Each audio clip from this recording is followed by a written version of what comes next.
Hello everyone, welcome back to our channel.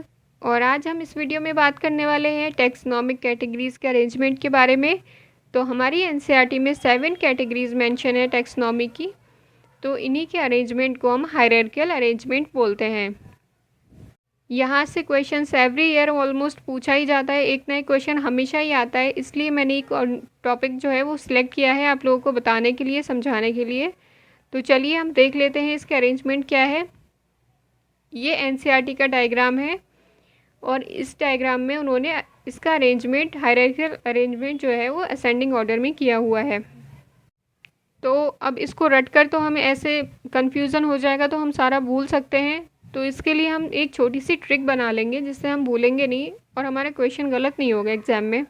But उससे पहले आप कुछ इंपॉर्टेंट बातें इसके बारे में जान लीजिए, इस ऑर्डर के बारे में जान लीजिए जो कि क्वेश्चंस आते हैं, इंपॉर्टेंट क्वेश्चन बन सकते हैं जो। तो आइए इसको अरेंज करते हैं असेंडिंग ऑर्डर के अकॉर्डिंग, जैसा कि एनसीईआरटी में दिया हुआ है। सबसे पहले आता है स्पीशीज़, उसके बाद जीनस, देन फैमिली, फिर ऑर्डर, फिर क्लास, देन फाइलम और डिवीज़न। फाइलम जो है वो एनिमल्स के लिए यूज़ करते हैं एंड डिवीज़न जो है वो प्लांट्स के लिए यूज़ किया जाता है। और सबसे लार्जेस्ट कैटेगरी होती है किंगडम। स्पीशीज़ जो है वो सबसे लोएस्ट कैटेगरी है इस अरेंजमेंट की।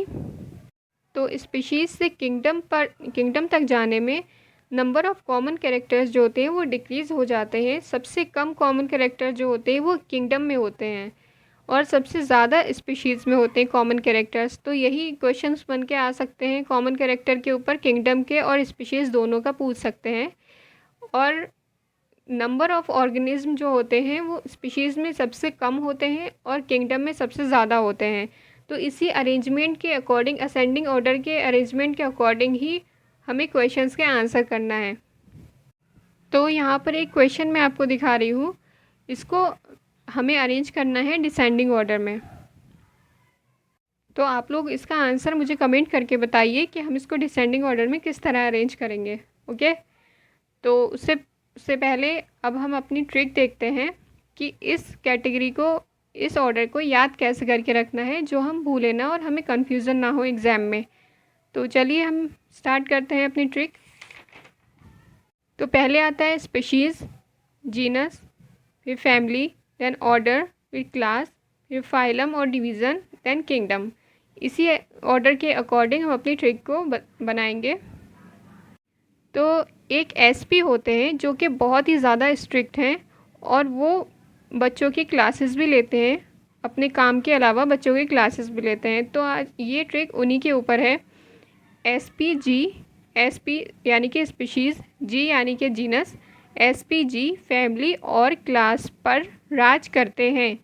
एसपी यानी स्पीशीज़, जी मतलब जीनस, फैमिली से फैमिली है, ऑर्डर से और, क्लास से क्लास है, फाइलम मतलब पर, किंगडम यानी कि राज करते हैं। तो आई होप ये ट्रिक आपको समझ में आ गई होगी। तो देखिए, ये अब मैं आपको बताती हूँ ये ट्रिक आपको कहाँ किस जगह पर काम में आएगी सबसे ज़्यादा। आपसे एक क्वेश्चन पूछ सकते हैं एग्ज़ाम में कि आपको बताना है स्पीशीज़ और फैमिली के बीच में कौन सा कैटेगरी आती है, या फिर जीनस और ऑर्डर के बीच में क्या कौन सी कैटेगरी आती है, या फिर ऑर्डर के बाद कौन सी कैटेगरी आती है, या फाइलम से पहले कौन सी कैटेगरी आती है। इस टाइप के क्वेश्चन से हमें इस ट्रिक से बहुत ज़्यादा हेल्प मिलेगी इस टाइप के क्वेश्चंस को सॉल्व करने के लिए, और भूलेंगे भी नहीं, याद भी हो जाएगा ठीक से। तो आपको कैसी लगी हमारी ट्रिक और ये छोटा सा एक कॉन्सेप्ट, हमें बताइएगा ज़रूर कमेंट करके। और अच्छा लगा हो तो प्लीज़ लाइक कर दीजिए और सब्सक्राइब करके रखिए चैनल को, सारी वीडियोज़ आप तक आ जाएंगी। तो मिलते हैं कल की वीडियो में। Thank you so much.